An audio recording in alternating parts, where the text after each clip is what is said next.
music of Ferneo, I I could I really totally agree about it, because sometimes some people like tend to look too much on the score and forget about the music. Oh, come on, he has like three or four nested tablets, Yeah. and there are like 70 instruments playing those kind of things, and you cannot perceive like contrabassoon from the violin and this kind of stuff. But as Yeah. he said in one of his latest interview, if I didn't done that, I maybe throw myself through the window. So Yeah. it just Yeah. simply for the sake of music. If more people like tend to sit down and just listen to his music, maybe they could appreciate more.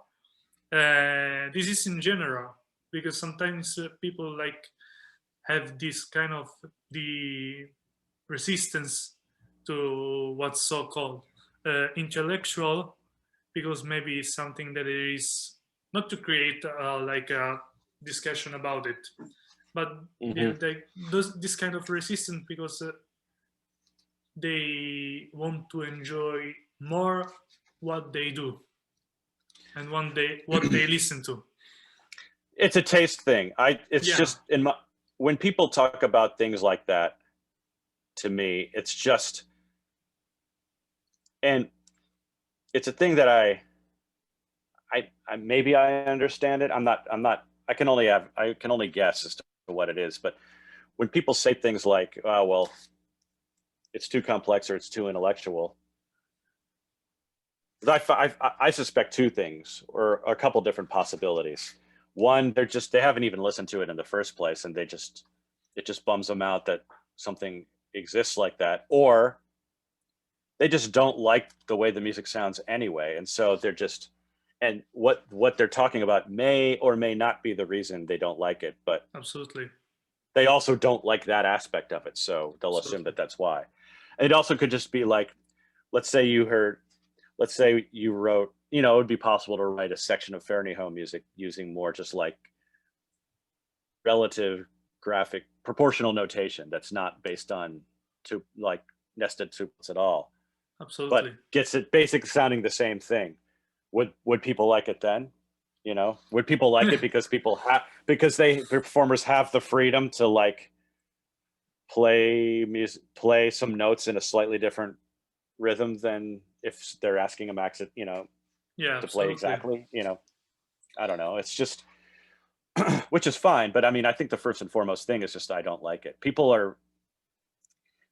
It's one, people like to talk about this and that, like why they don't like music, but the reason to me, like the ways people talk about which they like or don't like music is the definition of an intellectual exercise, rather than say, I just love it because I think it's, because this music makes me feel alive, or it makes my brain just kind of explode or whatever, Absolutely. or Absolutely. it turns me on or whatever. Absolutely. It's like, yeah, I don't know. I mean, it's like it is with anything. It's like you have the same thing like with simple music. I mean, I love Yeah. music that's simple. I just don't, stuff that's more difficult, I just have to practice it more, so Yeah. I think about it more, but I love music. I love songs that are essentially, I love music that's all in 4/4 and that has chord changes and melodies, you know. Absolutely. I love pop music. I mean, I'm 45, so I think the pop music of the 60s and 70s is the best music, like, which is also not even true, because then I can name about 12 bands from the 80s that I love, and then whatever, Absolutely. but anyway, I like, as you saw from my no longer existing Yeah. Instagram account, that I like a lot of music. On that, I was just trying to put one disc I was trying to not duplicate, but almost everything that you saw on there, I have like multiple items of, or their whole catalog. It's like, Okay. I like a lot of different stuff, and it just so happens that in the music I make, I tend to focus on certain things because I'm trying to not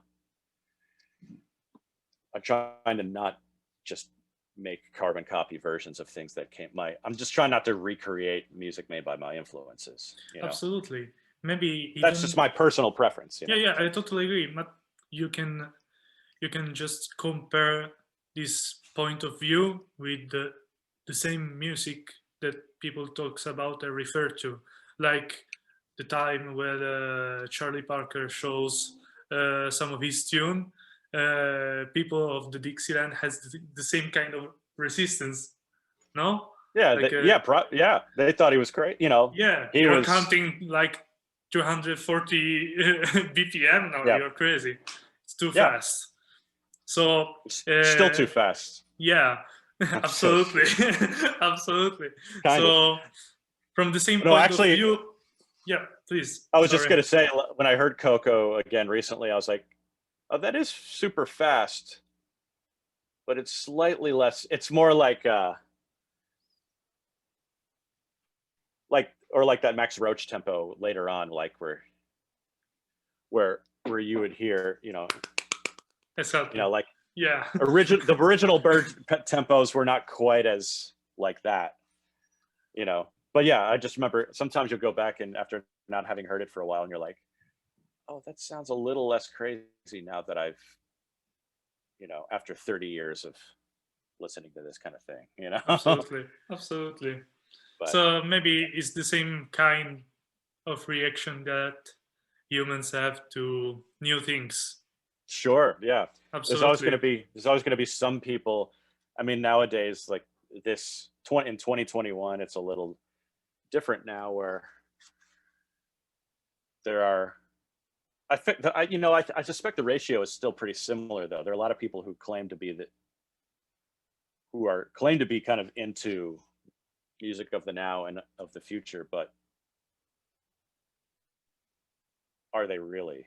Yeah, But I think the numbers are higher, though, overall. absolutely. I'm not particularly interested in greater. I'm not interested in making music from the standpoint of me assessing myself historically or anything like that. I'm just kind of. It's sort Just of do like it. I'm just being indulgent. It just happens. In some ways, would my life be easier if the music I like to do was like the most popular or trendy thing? Maybe. I don't know. I might Yeah, make a little more money doing it or whatever, but absolutely. it's like, Maybe you it's know, not. It's not there. There is another like goal on a more deep level, like a commitmentship about music and searching your own voice, your own approach to it. Like yeah, it's just, sorry, go ahead. no, no, I I was just gonna say I'm just trying to do what I want and try to get better at it. It's kind of it's sort of the same as what anyone trying to do their best in their field. It's just like I'm just trying to kind of just trying my best, which is maybe isn't like a super conceptually wide answer, but that just happens to mean like I'm sort of like, I guess I'm trying to find stuff that's new to me, absolutely. and hopefully as a result, not just accidentally recreate something that someone already did, Yeah.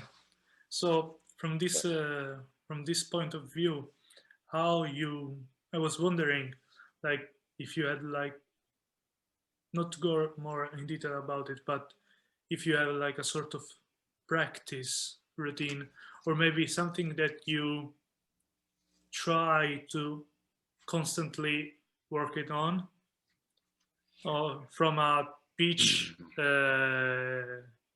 point of view it's and for more rhythmic stuff that you work on.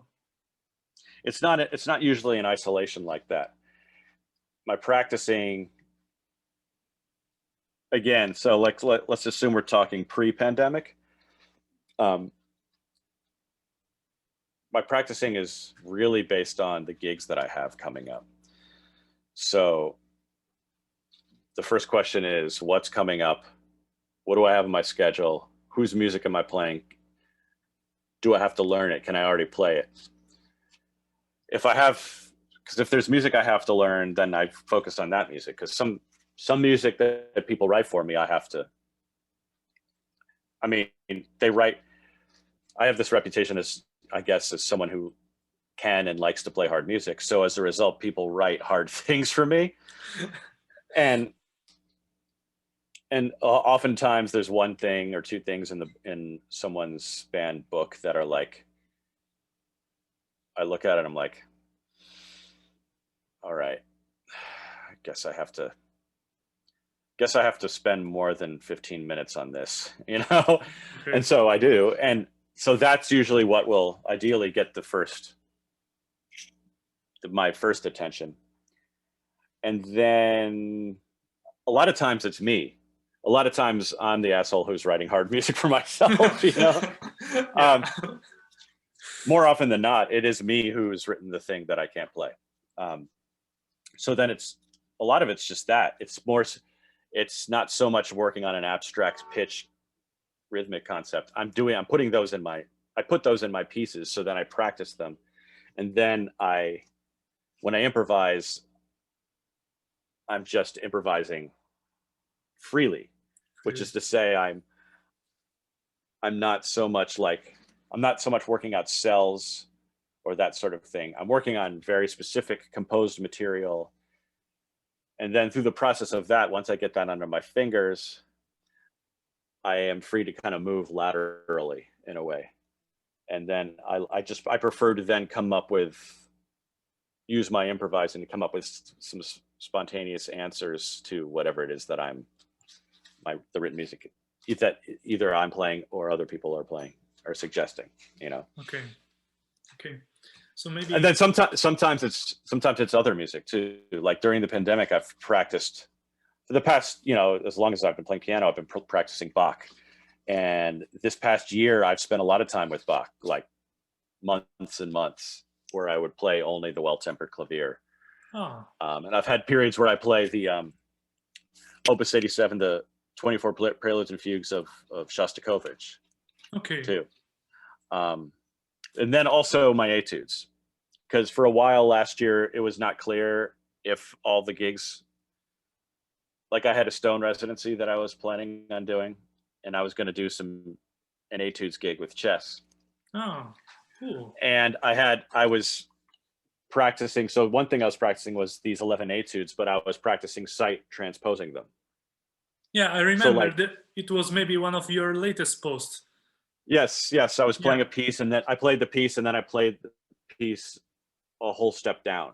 Okay. And so the goal was to play all of these pieces in all 12 keys. After a while, I got to the point where I was playing 11 pieces in 6 different keys. And after a while, I was just like, I wanted to keep doing it, and I should have kept doing it. But I was also like, I think I've proven to myself I can do this. And I needed it because it was this pandemic thing. It was like, that has a way of sort of like taking away your motivation sometimes. And then it's like, I just need a break, and I can take a break because I don't have any gigs. So then that's the other thing. It's like my interests shift. It's like just because I have all these things that I work on that are super specific doesn't mean I'm not always like a model of focus. Okay. I mean, sometimes I feel pretty lazy, so I mean, some people might be rolling their eyes at that, but it's actually true. It's just like,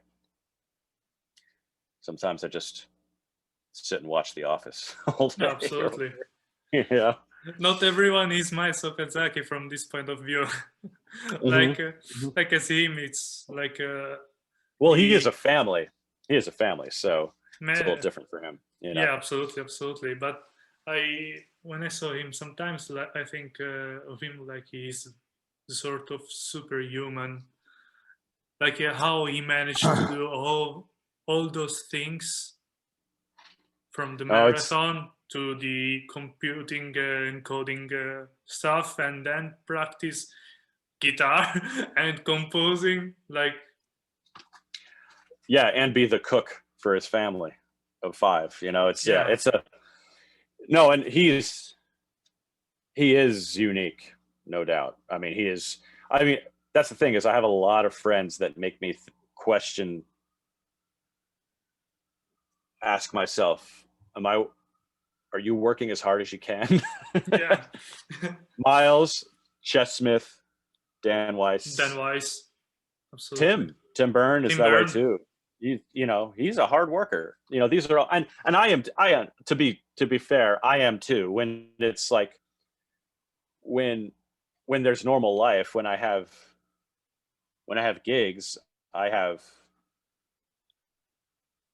this will sound like a humble brag or whatever, but I have too many gigs to actually even fit in the practicing or the composing. Usually it's like, I have to, if I want to get my own music done, I usually have to book gigs for myself far in the future and just be like, Okay.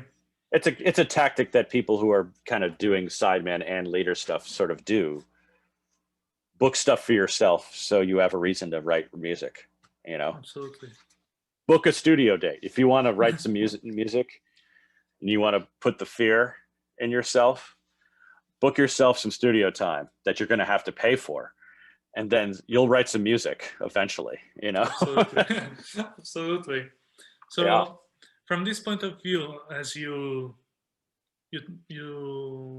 talk about Tim Byrne, Hmm. I was interested in asking you about him, about how his music maybe influenced you, and the first time you start working with him, how Hmm. he. I remember in maybe an interview where you talk about forage, Yeah. or that the first time you asked him for his scores, you said that the part that he wrote for the piano are not idiomatic, as we were Mm. talking about, and that Hmm. pushed you from this point of view to find a way to play those lines and to make them sound good eventually. Sure. Well, when I first asked him for scores was back in 1996, and which was 12 years before. Like, we met once or twice briefly. We talked on the phone back when there were phones with cords and answering Yeah. machines. Um, and people wrote letters. I wrote a letter, like, I typed a letter to him and sent it in the mail. Wow. Um, remember that? And Yeah. but then we didn't really come into contact again until 2008, when we did Ralph Alessi's Sim one summer in Brooklyn, School for Improvisational Music. And so then we started playing together. So I had started playing in his bands at that point. By the time so I did a solo piano gig of his music in 2009, late 2009. And yeah, he's written, because by that point, obviously he had the bands with Craig, Yeah. and so he had written music for. His music, the stuff that's just 2 lines, it's not super. I wouldn't say it's that unidiomatic. It's challenging if you're not used to it. Okay. It's not like a lot of. It's rhythmically, it's simpler than my music. I mean, in the sense that it doesn't use irrational time Yeah. signatures. It doesn't use. I mean, there'll be an occasional quintuplet or whatever, but it's mostly 3s and 4s, triplets and 16ths and whatever, which you can. I'll just, as a side note, like, sometimes I'll write. Several times I've had a thing where I'll write like things that are just based on triplets and 16th notes, thinking it's easier for the band, and those pieces Yeah. are never easier for the band. People have just as hard a time playing stuff that's just 16 notes. Yeah. So another reason I just write whatever I want. Anyway, I guess I wonder probably what I'm talking about is like when he has things that are 3 lines, Yeah. because a lot of times his 3-line things are not really meant to be played by piano. I'm sure that's what I meant, because he would write a piece for Snake Oil or whatever. Or he'd bring in a thing, so it'd be he'd have a line, Oscar would have a line, and they'd be just kind of going like, boop, boop, boop, boop. And then I'd have usually one of those lines and a bass line. Okay. So a lot of times in Snake Oil, I'm playing 2 lines, which is usually what Tim is playing or what Oscar's playing, and then the bass line. But some pieces, a few of them, like Scanners, a couple others, Not Sure, the beginning of Not Sure, which is like 3 notes. That's on Forage. Part of that is on Forage under a different title. Those things I would say are less idiomatic in that he did not really intend for me to play all 3 lines. But then I'd sort of, at rehearsal, a couple times he'd be like, you can play all 3 of the 3 lines. And then later on, he'd be with a newer piece. Well, or just like later on be like, oh, you could probably play all 3 lines, can't you? Or he'd be like, like, I don't know. Do we, Matt, what do you think? Can you do it? Or whatever, and we do it. So really specifically, those parts are maybe the less idiomatic, like things that he wasn't intending to write for piano, So, but basically it's just like, yeah, did that answer your question? Yeah, absolutely. Yeah, okay. Absolutely. Yeah. Thank you. And I was wondering, maybe if you can, like on your Instagram account, I know I constantly return to that. That's all right. But I remember that you shared some of your newer books. Like I remember that you posted a photo where you brought like 2 Tom Johnson books, like Self-Similar Melodies and another Harmony, and a book maybe on Xenakis by Benoit Gibson.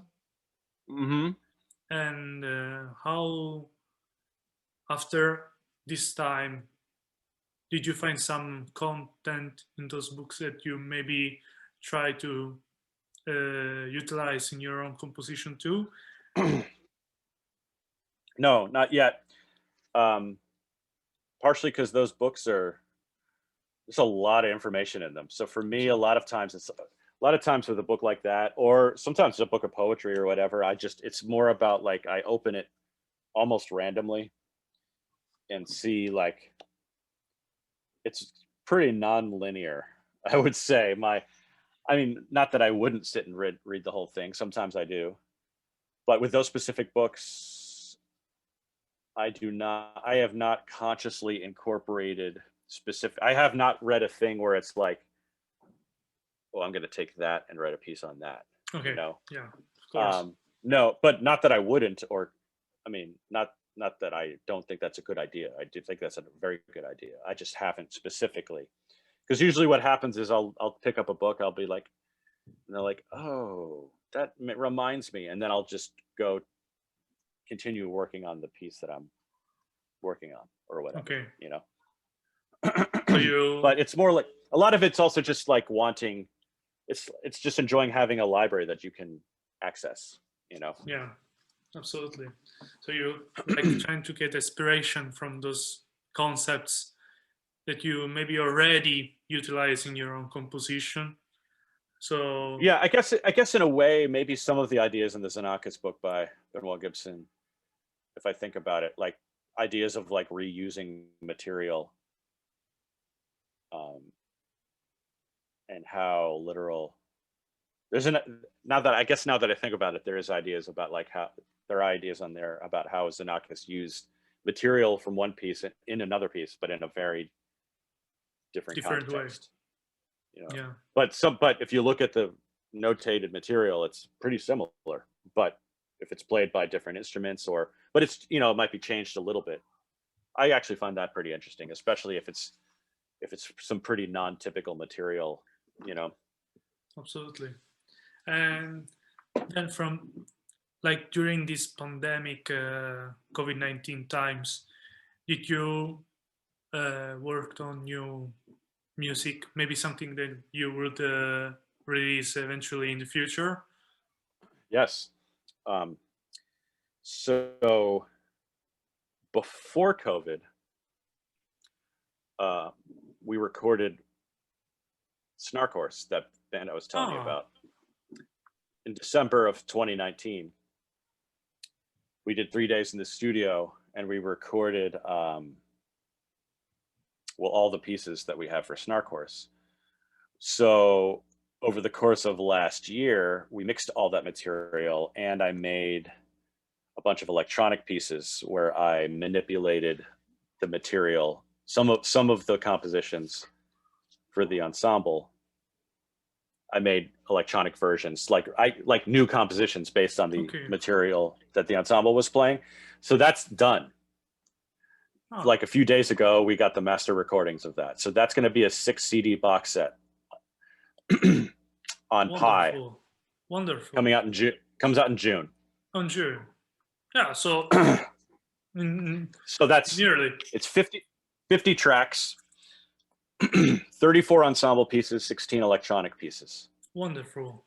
So the ensemble is John Arabigan playing tenor saxophone, sopranino saxophone, soprillo saxophone, which is one higher than sopranino, Okay. mezzo soprano saxophone, which is between soprano and Okay. alto. It's sort of like long and sort of curved. Okay. And alto clarinet. Matt Nelson playing mostly tenor, but a little bit of alto saxophone. Ben Gerstein on trombone. A young trumpet player named Davey Lazar. Okay. Matt Maneri on viola.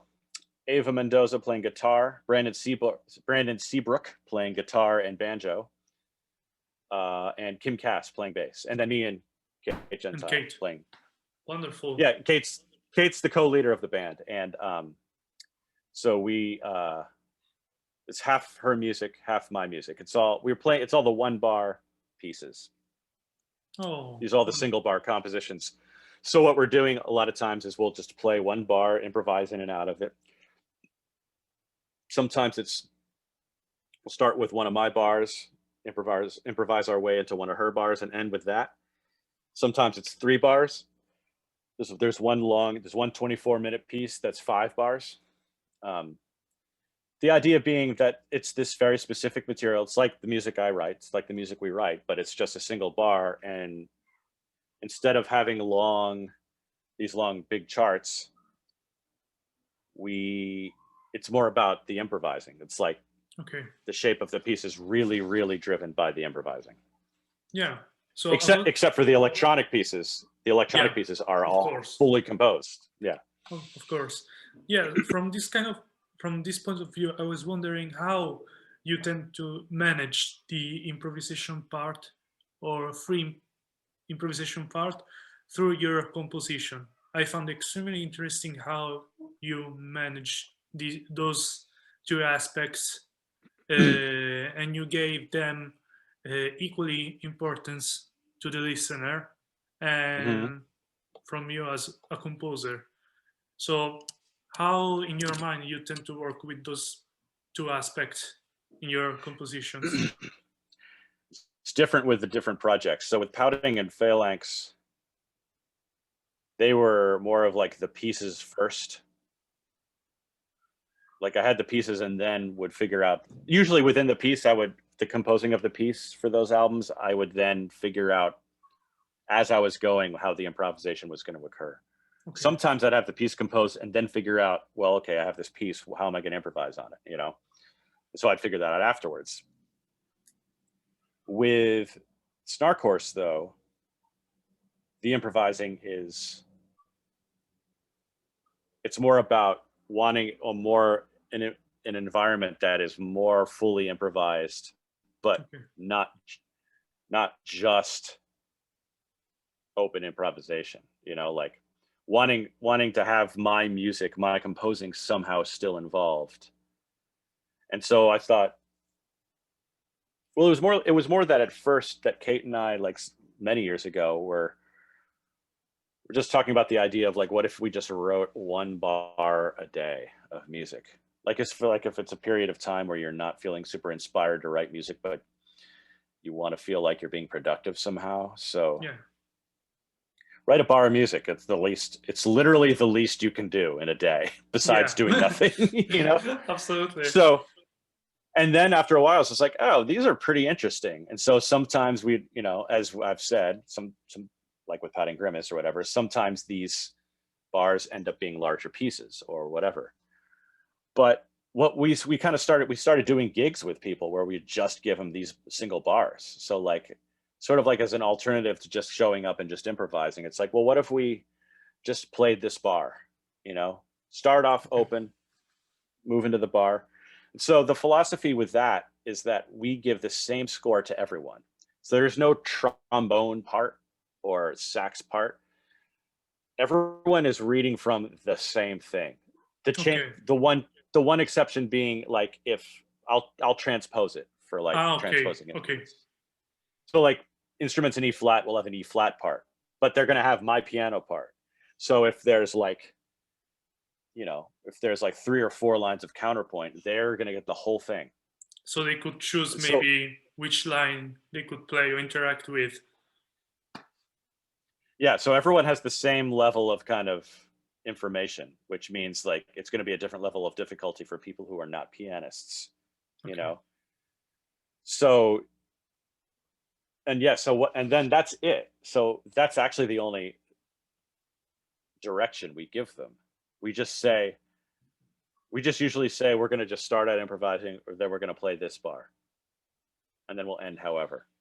So we don't, and that's kind of my philosophy with improvisers in general, is like at least at least for the past 10 years or so, I'd prefer to, I feel like I'm giving them enough direction with my Yeah. composed music. It's very specific. My composed Absolutely. music is it's pretty specific. It kind of, it creates a world, I think. And so I feel like, to me, it is more interesting to get someone who's improvising I already know I love. And I already know that they're interested enough in working with me to play my music. So then I say, okay, when the time comes to improvise, I just say, you just play, you know? And then if I Yeah. don't like what they play, I fire them.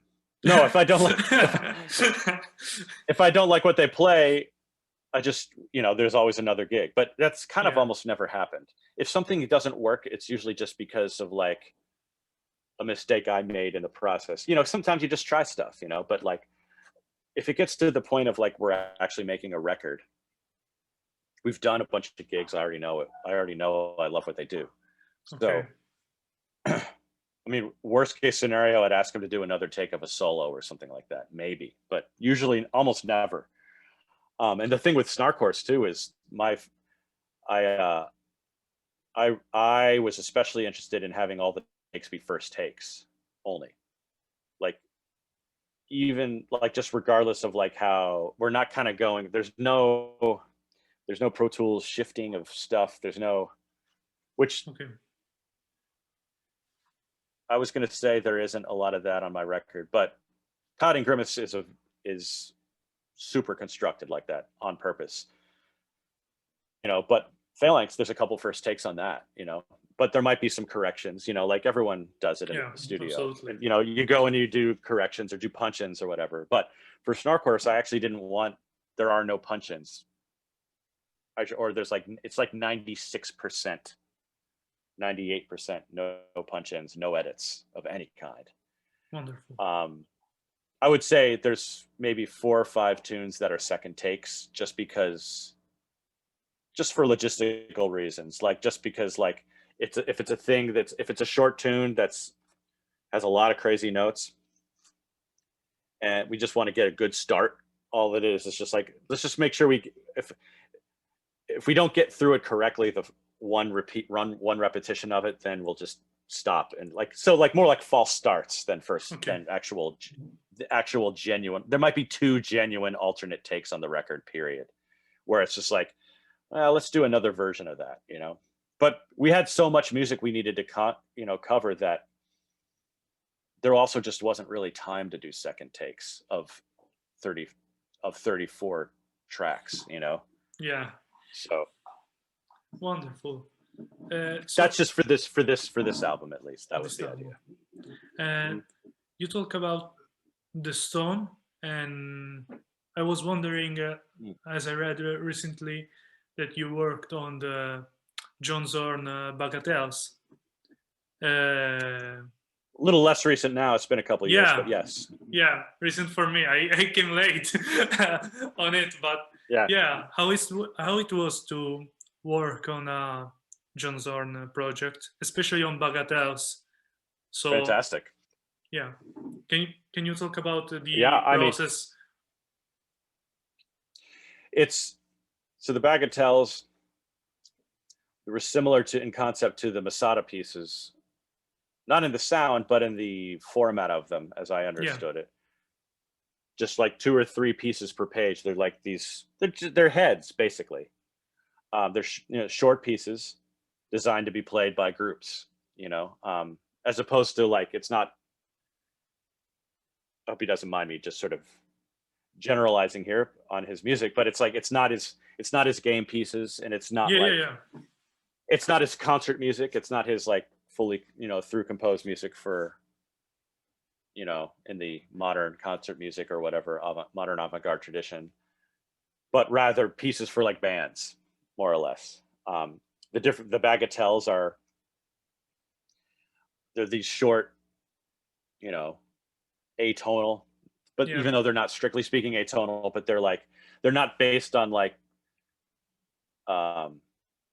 it's not based on like the harmonic minor modes or the Jewish culture concept or whatever that he was doing with Masada. This is just, it's more like abstract or whatever you want to call it. They're like these little miniatures.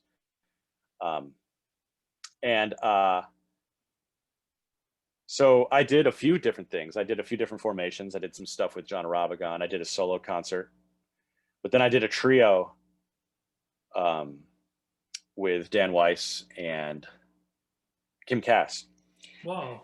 And so we did, I don't know, we did like 8 pieces, and we were fortunate enough to be one of the bands that got to play. He did a run, I think it was 2017, that summer. Maybe the run with the 20 bands playing 30-minute sets each. Not that one. We did a couple of those too, but this was at the Vanguard. We did a whole set, like a full 45, 50-minute set or whatever. So we would just play we played like 8 pieces or whatever, and it was great. I mean, we would rehearse, and then we would rehearse with him. Basically, we would just play for him, and he would offer suggestions or make requests or whatever. I mean, it was different for every band, but he was super, super enthusiastic and positive. And yeah, I mean, I have had, all my Zorn experiences have been fantastic. I like him, and he's a funny guy, and he knows knows an absurd amount about music, and knows exactly what he wants and knows how to get it. But for us, it was just, we went in and played the pieces, and he was very excited about the precision of how we were dealing with it, and he liked the energy. And that was that. And it's been several years since we've done it, but we did a few of those marathons where we would play like 15 minutes, and it would be like 20 bands, and you just hang out with everyone all night. It's fun. Yeah. Are there any recording of the set at the Vanguard with the trio and your? No. I mean, not one I am aware of. Okay. The only way there's a recording of that is if someone came. If someone bootlegged it in the old school way. Yeah. But if there is, and you find it, send it to me. But I don't think there is. I wish. I wish. I would be interested to hear that. Yeah, it was a Yeah, good gig. because Only time I've played at the Vanguard too. ah Yeah. because I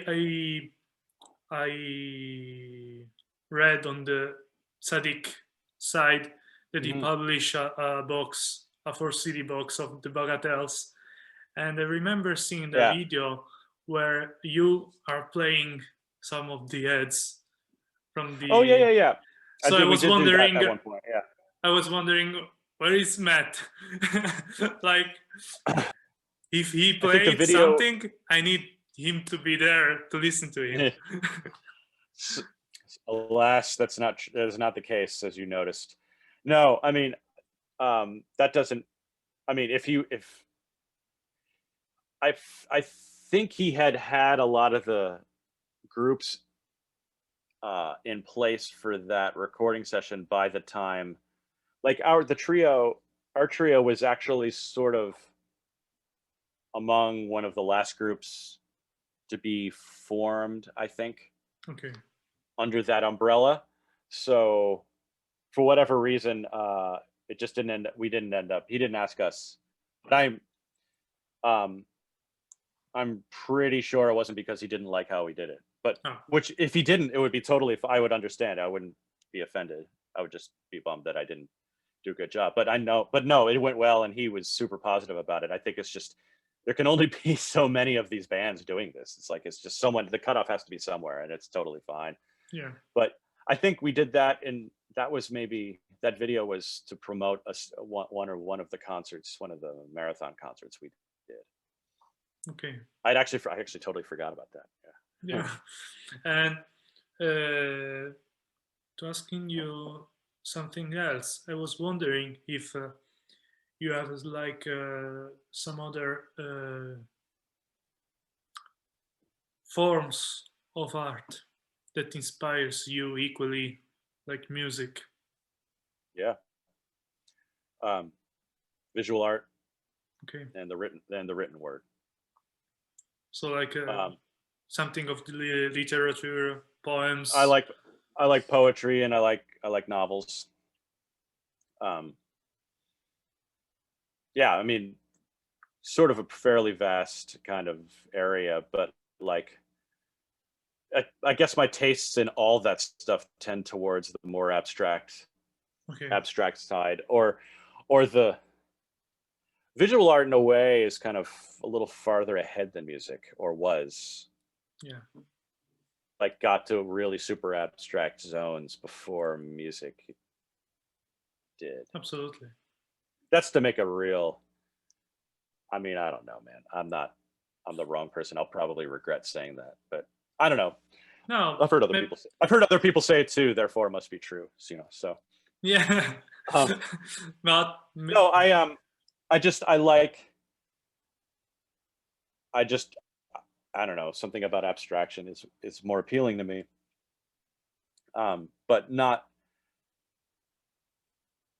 necessarily, just not for its own sake. Just because it's just, I don't know. There's just sometimes I like things like poets like John Ashbery, or very famous American poet, died just a couple years ago, and another American poet named A.R. Ammons, who those are probably my two favorites. Both of those guys wrote poems that, again, I'm just coming into this as like just an avid reader who, I don't know much about art, but I know what I like, that kind of yeah, thing. absolutely. Um, The matter like, is what inspires you yeah, like, even and to so those, compose. Like I think about Morton Feldman try to find inspiration from the Rothko paintings. right, So or Turkish rugs or whatever. yeah, Yeah, yeah, yeah. so or maybe Stravinsky thinking about some forms of folk Russian arts, like Hmm. Yeah. paintings or those kind of stuff. Like try to find something else that maybe refresh your ideas and inspires you equally on composing. Honestly, it's also like comedy. Comedy is Okay. interesting to me. Like absurd comedy, like kind of anything on the Adult Swim network, you know, Oh man. going back to 20 years. Absolutely. That stuff, I find that stuff, even if it's completely stupid, sometimes especially because it's completely stupid, a lot of that I find actually intellectually stimulating, especially if it's like 11 minutes and it's just like something that's sort of a story but not a story, and it just kind of goes this, and it just ends like completely in a different spot, and then it just stops, you know. Absolutely. Like some of the um, latest Rick and Morty stuff. well, yeah, I mean, even before that, but yes, Rick and Morty was one of my favorite shows for sure. But yeah, but I'm even going way back to like Aqua Teen, Hunger Force, and things like Oh, that, you know. But yes, but I mean, I mean, I don't exactly like watch a Rick and Morty episode and then think about uh composing music. no, but at the same time, I'm sure it excites the same parts of my brain that music that composition does. Absolutely. Pretty sure about that, you know. Or maybe some of But yeah, the Eric Andre stuff. yeah, of course, that's another. He's Yeah, a genius. Yeah. absolutely. Like Yeah. some of the Point Everest of the absurd in television of the latest Yeah. year. Yeah. Yeah. I mean, in fact, I wish that would be an aspiration for me to like somehow make music that still is what I do, but at the same time is kind of as chaotic, as sort of has that sort of feeling that the Eric Andre show does. Yeah. Like somehow is just completely, I don't mean obscene in the obscene sense, although his show is definitely that, but I mean more like also like just completely takes it and just kind of just totally destroys it at the same time, you know? Yeah, that's made me think of like the music of Column and Carol. Some of his absurd canonic studies for player piano. No? A little bit, except that music is so constructed, you Yeah. know? I'm talking about something that's like super constructed, but then taking it and then just like taking a machete to it or something Okay. like that, Okay. you know? Or then just like pouring like you know, pouring a bucket of hot oil over it or something, and then lighting it on fire or something like that, you Absolutely. know? I Yeah, don't know. super cool. Like I think I don't know. even about like a sort of humoristic side of music. Yeah, it's the thing is that's a tough, that's a challenging area because I'm not so into making music that's jokey per se, Okay. you know, but I also know for a fact that other people do hear things in my music that are funny, Okay. which I'm pretty sure, at least most of the time, it doesn't feel like they think it's funny and that like, oh, that's super, the music's stupid. You know, they're laughing at it, but which Okay. would be fine, whatever. But I think what they mean is like, I think there's a logic, sometimes repetition. I'm really into the repetition of things, which is part of why the snark horse approach is appealing because we repeat these bars a lot. Yeah. Repetition legitimized. Or the opposite, it can delegitimize. I mean, that's the Yeah. thing, you can repeat things and it's like, okay, I get it, and after a while it's like, okay, I get it, you Yeah. know. Then after a while it's like, oh my god, I thought I got it before, but now I really get it, you know. Yeah. To me it's interesting to play with that idea, especially when it's like this stuff that's not very familiar, like stuff you don't expect to hear, and then you're like hearing it again. It's like, oh wow, they really mean it because like there's 7 of them playing it at once, you know. Like I find that interesting to like kind of play with that, and sometimes I feel like that might be a source of amusement for some people, either, and that could be either a good or maybe a distraction. I don't know, but I'm not consciously like, it's not like I'm thinking, oh, I'm not, I want this to be funny. It's more just like, oh, this could be interesting and possibly funny to see what results from this. And then Okay. I do it, and then it's like, okay, great, and then it's like, some days I think it's funny, some days I'm like deadly serious about it. So Yeah, absolutely. Like I come back to Fernio. Like he hmm said that sometimes he had on maybe his latest piece, his latest composition, he tend to find a place for a humoristic side mm. in his compositions. Like, Wow, I wonder what that means for him. yeah.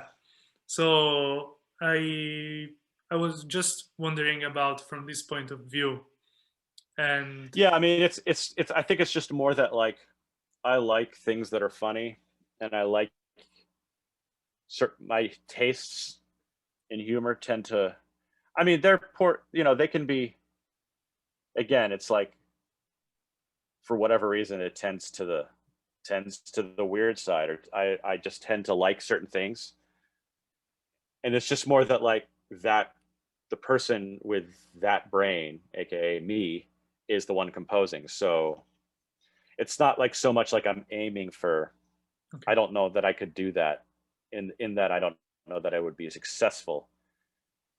um so as a result, I feel like it's more just like what it might come out subliminally or something. okay. Yeah, so I really appreciate that you give time for doing this interview. Thank you. I Thank appreciate you it so too. much for all the information that you gave, My and pleasure. just thank you. Thanks so much. Yeah. Thank you.